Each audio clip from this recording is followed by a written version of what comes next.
Heads up, everybody. Another CIRF report that includes a huge transition point, huge energetic shift. And we arguably going to be going through a little hero's journey.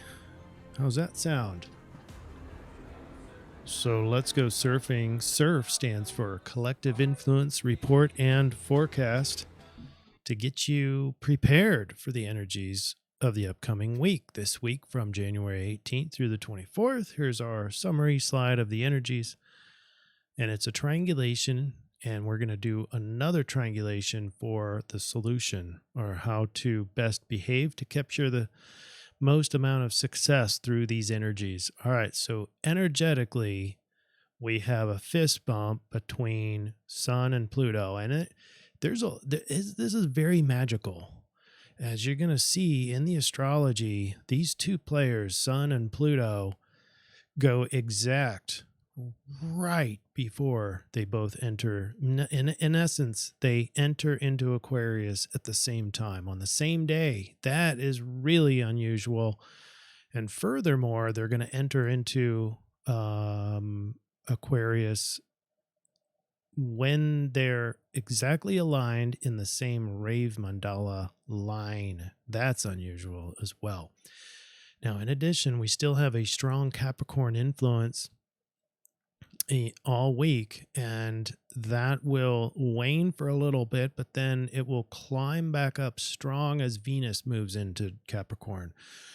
And all this Capricorn energy trines Jupiter. So there's this really optimistic feeling that is commensurate with a waxing gibbous moon, and both of those together feel like we can get a lot done. But halfway through towards the beginning of our week, Sun and Pluto are going into Aquarius, which really throws a wrench into the energy. And I'll show you more details on this. The Dreambot says empowered to achieve the impossible. That's this Capricorn trine Jupiter. As well as there's a power control thing with the Sun and Pluto together. But one thing to keep in mind, even though they're fist bumping like we're in extra power, or power is collapsing, both of these entities, Sun and Pluto, are having problems in Aquarius. And we'll get into that. High congruency score, and overall, it's the hero's journey. So let's do this.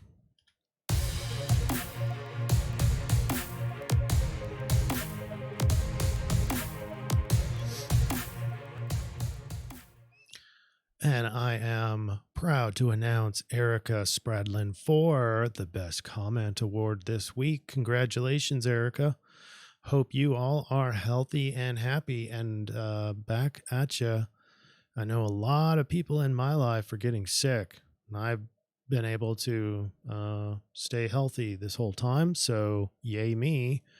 But got to do a lot of things. I don't know which one of these things I'm doing that's keeping me from being sick, but I'm grateful. All right, here's the Dreambot. Now, I know there is some opinions out there that the Dreambot is neither here nor there, or you just don't like it. I think it's still important to know where the collective unconscious is, and that's why we do this. And Titan is the number one word. Gear, loading, soldiers, Ukraine.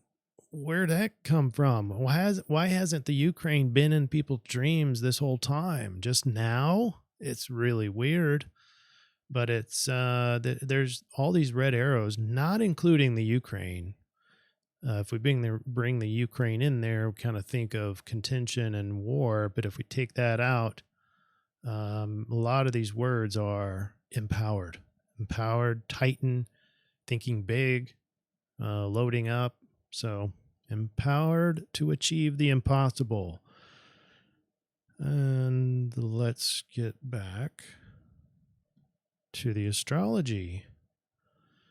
big picture, we're approaching a full moon in Leo just outside of our CIRF window. So let's proceed. Here's our energy graph. I'm going to spend a lot more time on this after we get done with the astrology because it's sort of complex. But suffice it to say, this yellow line is the Aquarian energy, the Sun and Pluto together.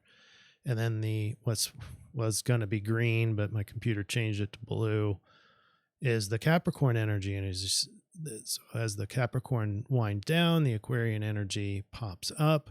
But then this little spike is Venus going into Capricorn. Now, it's extremely interesting. I want to highlight this on the grand scope of things this week. The big news is Sun conjunct Pluto. It goes exact at 29 degrees, 59 minutes of Capricorn. So like 1 minute from the threshold of Aquarius. And so then they basically go hand in hand together into Aquarius on the same day. And I want to show you there's even more kind of drama thing, just really interesting how spread apart. The Sun goes into Aquarius, then Pluto goes into Aquarius at an exact time later. I thought that was interesting, but we'll get into that. Thursday, the 18th, we start the dark night of the soul. We're at 1 degree orb between Sun and Pluto. Now they're in Capricorn right now, but it's this square over this basically first quarter moon.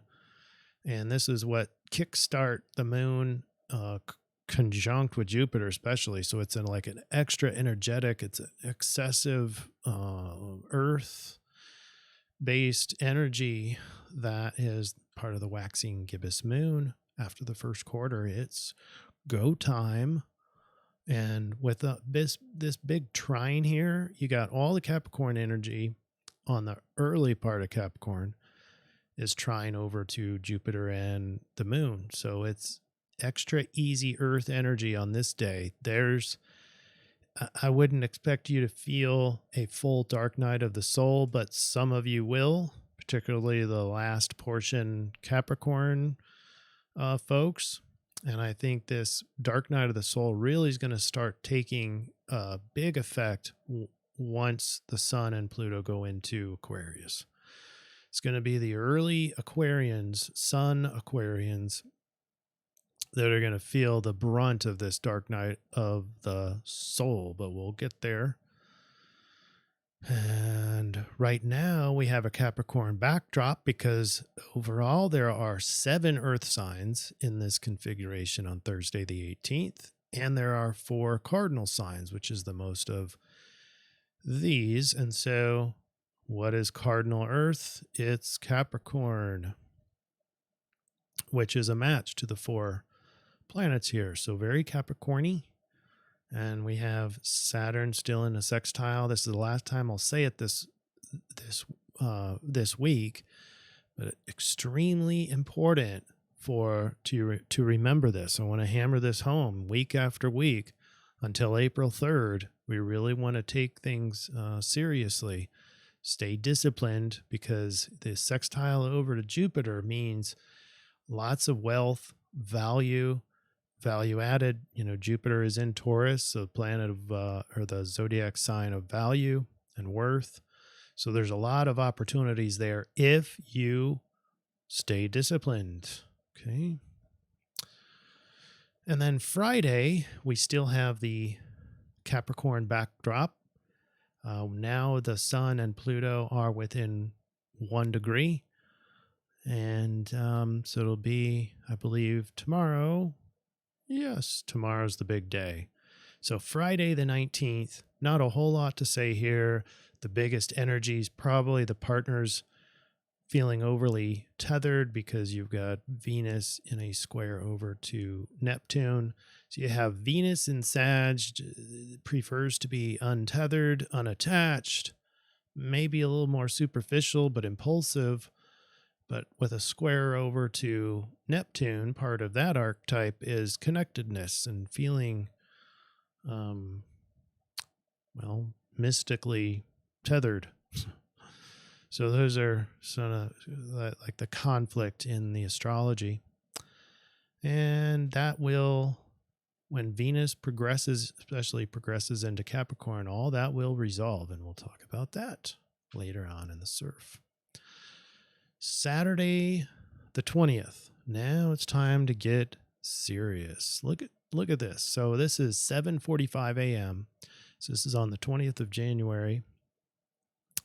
Sun and Pluto go exact at 29 degrees Capricorn, 59 minutes. So just one little minute, arc minute, until they both hit Aquarius.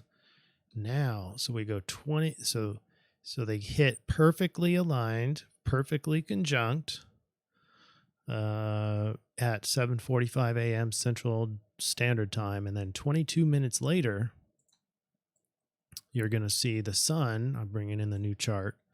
Sun will be hitting. So this is 8:07 a.m. Sun goes into Aquarius. Pluto still at 29:59. But we go exactly 11 minutes from here. Check this out. Exactly 11 minutes later. So this is 8:07 a.m. was the sun, and then 7:07 p.m. is when Pluto goes into Aquarius. So they'll both be in on the 20th. And when Pluto makes it into Aquarius, sun will be at 28 minutes into Aquarius. So very much tied together, and this energy is very much the dark night of the soul for several reasons. Just first of all, the sun with Pluto is this hidden power, decimation, maybe feeling out of control with Pluto, and Pluto being at the heart of the sun especially is going to be extra strong, extra influential, but subconscious because it's the smallest planet. Now, here's another thing. The dignitaries, you've got the sun is in a detriment in Aquarius, and you have Pluto is in fall. And both of those are in a sort of a weakened state. Well, you've got Pluto with the least amount of ease. So things are just harder for Pluto in here. And what that means is that we're going to be even harder to try to control things, even harder during a power struggle. Power struggles become hard. The death and rebirth seems much harsher, much darker than normal. And then with the sun in detriment is just a weakened ego. It's a weakened identity. It's kind of a loss of, man, I just got done doing this upward climb up the mountain in Capricorn, and now all of a sudden I don't know if all that work was worth it. I don't know if that's really who I am. And so we kind of take a break in the vista and kind of just look out over the land. And that was the I-Ching, is just overview. The I-Ching is a spot on energy for this alignment right here, Sun and Pluto going into Aquarius, because they're both weakened. You've got the dark night of the soul already, but now you really have it when they both go into Aquarius because of the dignitaries. So here's your image. It's the young warrior that goes into the dark forest, and there's a lot of uncertainty. May feel like you're cast into an abyss of uncertainty. All that was understood to be true and familiar suddenly crumbles. One now wanders alone in the unfamiliar landscape. And what seems like a nightmare of delusionment is the first step of an inner hero's journey. So things that you might report feeling as you're kind of walking through this kind of daze of confusion, severe depression for some. Now, the people who are going to probably be most apt to feel this are these early Aquarians like myself. I'm a 5-degree Aquarius sun. Severe depression, anxiety, or doubt, loss of meaning, possibly, passion or will to live, as I painted the kind of the after energy of finishing through Capricorn and having climbed and done all that work. Now you kind of second guess that or try to assess that as far as how much of this is really me. And so there's this existential question, and then possibly some inner darkness, confusion, or existential dread. Those are possible. Those are not guaranteed to feel. We'll all feel that differently, most likely. And now, as you could imagine, the Capricorn energy lightens. Now, something to keep in mind is Venus is, late stage Sag. So she's about ready to enter into Capricorn. And that will reinvigorate the Capricorn energy. But for now, it's still a lot of earth signs, but we're only down to 4 earth signs. So it's a lot more balance into our planetary alignments. So we have the Sun in detriment and the Pluto in fall. Feels like dark times for the ego, right? And time for introspection, contemplation. But remember, this is about a week-long journey for the Sun, for the ego. And the ego's got to get reoriented. It's death and rebirth. And part of this is, fighting the inner demons possibly, or fighting what feels like breakdown, but it's also breakthrough. And that's the Pluto way. It's rebuilding. It's not just destroying, but rebuilding the ego, rebuilding the weakened sense of identity. And that's what you get with the overview, the I-Ching overview, is you get to see the big picture in Aquarian style. All right, moving on to Monday. So that was the big energetic shift, and then we're gonna stay high in Aquarian energy, but one more day of lessened Capricorn energy or Earth energy, and then that'll get reinvigorated by Venus. So Monday the 22nd, more of the emphasis is on Jupiter, because Jupiter supplies not 1, not 2, 3 big healthy trines to all these fast-moving planets over here. And but it blocks positivity to the dark night of the soul. So this is one other that I forgot to mention. This is one other influence. So you've got the detriment and fall dignitaries. You've got that just going into Aquarius for both of these.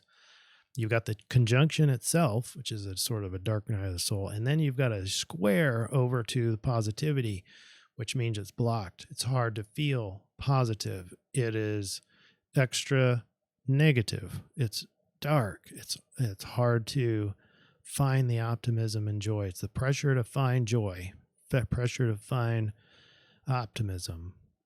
All right. So all that together accentuates this dark night of the soul. And then Venus goes into Capricorn. So she's down here. This is at 2:50 a.m. Central Standard Time, January 23rd. And here's your image. The Venus is going to join Mercury and Mars that still wants to get stuff done. But now Venus has been just kind of going about untethered and just achieving whatever she wanted to achieve, or pretty impulsive. And now it's time to get serious. And so she's in the mirror here in the image is taking things seriously, dancing, but practicing, getting good at her craft and taking it a lot more serious. So it's like a dancer refining her technique. As her passion was once unrestrained, it now channels into dedicated practice. Love seeks structure and long-term goals. So things that you might feel with this Venus energy also going into Capricorn, committing to long-term goals with relationships, sacrificing instant gratification for enduring connection, focusing on responsibility and duty with partnerships. It's that duty and sense of responsibility, and showing love through acts of service, help, and support. So while you can conceive thinking about how your ego is going through an upheaval and a dark night of the soul and hard to see positivity, sort of makes sense how the Venus aspect of us, or how we look to others, is going to take things more serious and be more practical in that. So it's actually sort of a divine sort of congruence. And then Wednesday, the 24th, we have the waxing gibbous moon. We have the last stage before the full moon. And, recently we've been having our big alignments, like new moons, full moons, outside of our CIRF week.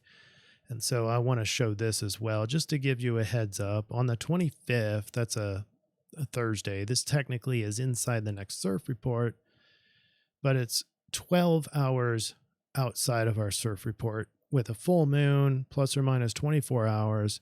This is a factor on Wednesday, the 24th, even though it doesn't take place until the 25th. And it's a Leo full moon. There's a lot of inconjuncts. Obviously, the biggest alignment is the Sun and Pluto opposite this. They're both weakened, and then shining on the Leo full moon wants to be seen. It's very dramatic, extra dramatic, and that drama is going to be shown with the weakened ego, because that's the source of the light, is a weakened ego, weakened identity, and still hard to sense the positivity. There's a T-square on Jupiter, so there's an emphasis to feel optimism. And with the Leo full moon, it by itself will feel pretty optimistic, but it'll be kind of a trapped feeling, trapped in optimism, if that's such a thing. All right, moving on to the I-Ching. We have 20 overview. Overview calls for composure and contemplation. This is a transition from Capricorn to Aquarius. Shallow wells rarely strike water, and shallow minds often come up empty. Ability to keep still and deeply observe strengthens resolve and attracts good fortune. We had two change lines. We have 2 and 6 on this I-Ching reading, so those are important. Replacing a more expansive vision with one that is limited. If you wish to be successful in the affairs of the world, let go of self-absorption, kick the door open, and let a vision enter your soul. This is the big, big benefit of Sun and Pluto in a weakened state in Aquarius, because that wisdom comes in. And now we can, by the end of Aquarius, Sun is ready to hitch up the saddle on the ego, and now we can use that body, avatar, ego, whatever, for the soul's end. So this is a great period of time to do just that. A person has achieved a state of contemplation that transcends egocentric considerations and personal feelings. This person is like the hiker who has finally reached the top of the mountain, and we've been doing so because it's been all Capricorn. And so now it's sort of a time to stop on the side of the mountain, enjoy your vista, have a seat, and really just sort of look over the landscape. Look at how high you've been climbing and enjoy the view.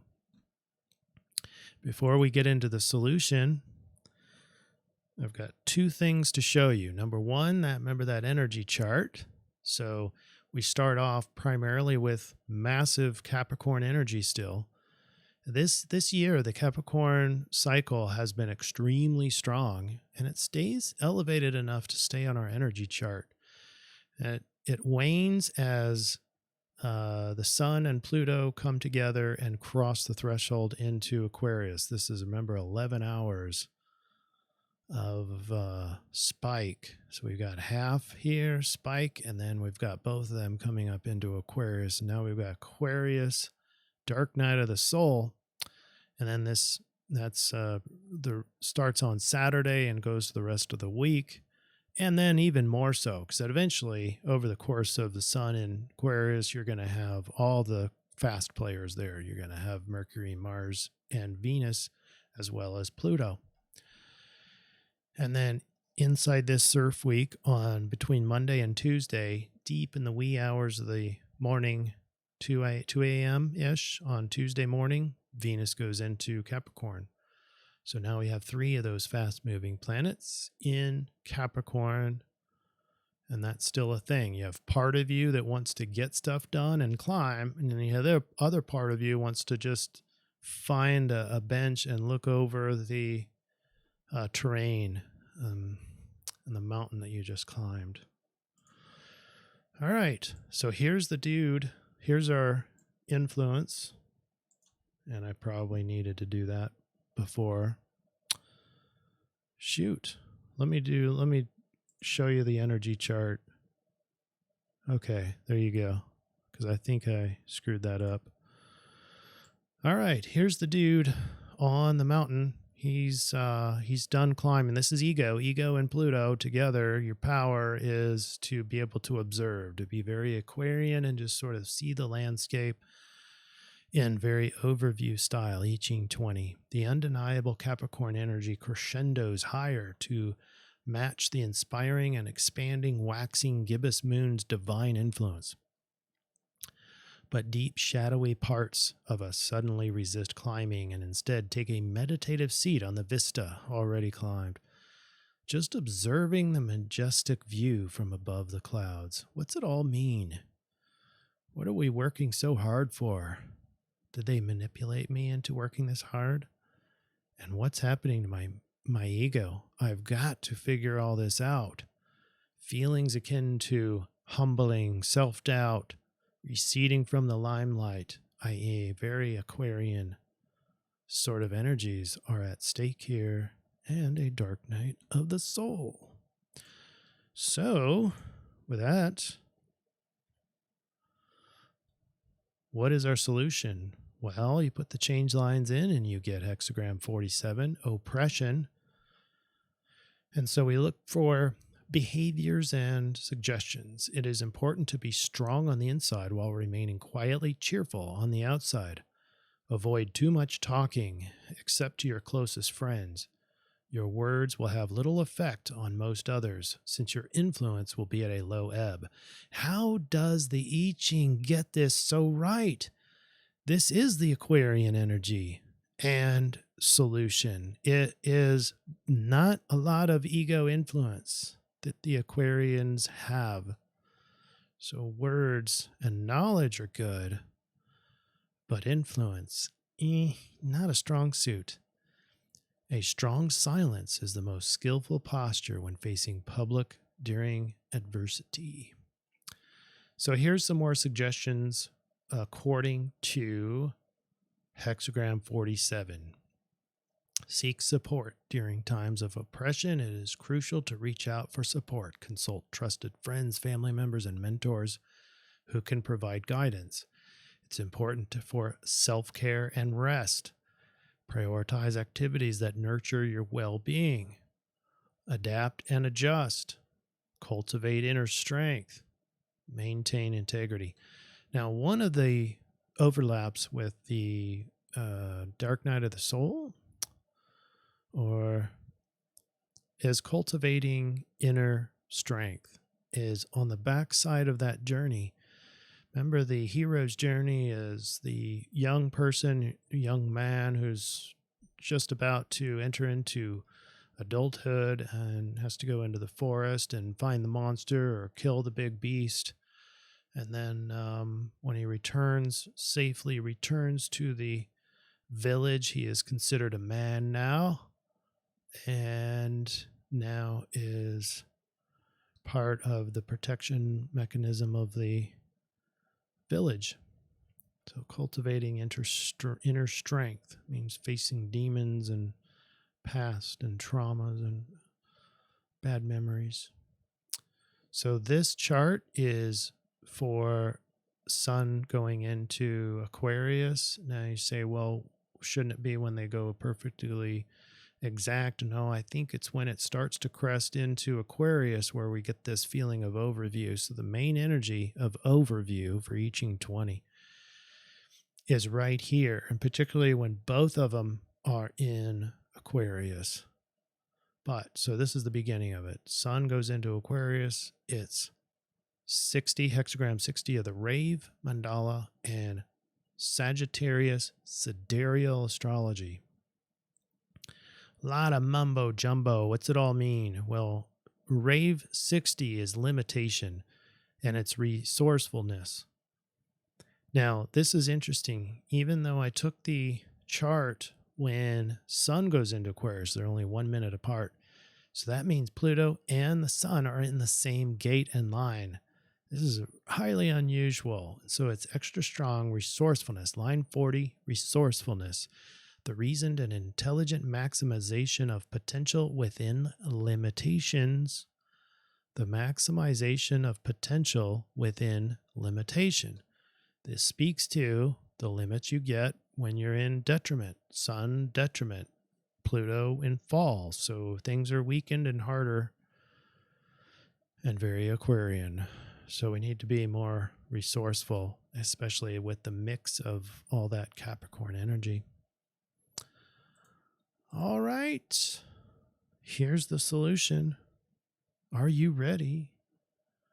And I've got another slide for the runes, so hang on. Now, just a reminder, what we're triangulating for the solution is the oppression from I-Ching 47. We have resourcefulness from the Rave Mandala 60 line 4. We have the waxing gibbous, which is energetically positive. And we have Sidereal, which is equally, expansive, wants to go out and tackle it. But remember, we're looking for behaviors along these lines, not the energies. We already covered the energy. Now what do we do about it to maximize our success? Well, at the very center of the solution overlap is a very inspiring directive to find and cultivate profound inner strength this week. As the influence shifts from physical doing to mental strain, it's time to work smarter, not harder. It's okay to seem a tad selfish because more self-care is warranted for I-Ching 47 exhaustion and Rave Mandala resourcefulness 60-4. It's also suggested to think simply and practically enough to continue your Capricorn lunar goals, but also shift more energy into contemplation, philosophy, humor, optimism, and enthusiasm as you feel egotistically humbled by the energy shift mentioned above. Ego death and rebirth won't have to be a negative thing, but rather a 30-day purification process to align ego to your true life purpose. All right, any questions there? And now we're in the runes. We're going to use Gebu because we're in the Libra cycle. This is the eclipse cycle, which will transition into Aries in April of 2024. But for now, we're perfecting our peace and harmony and relationship skills in this eclipse cycle. And we're going to add this week Dagas. And this is because of self-actualization. This is breakthrough transformation. And this is going to ease and make more powerful the dark night of the soul, maybe give us a little more strength when the sun is in a weakened state and detriment. And so we might be experiencing these power struggles and challenging aspects and challenging situations, but these are to bring the power from within. Break down, break through. Okay? There you have it, folks. I will leave it here on the CIRF summary. And have fun this week. But know that there's big shifts happening. So now you know what to expect, and now you know what to do about it. Keep referring back often to this chart, which I'll post on Telegram so that you all have it. Have a great week, everybody. And we'll see you next week for a full moon discussion. Cheers.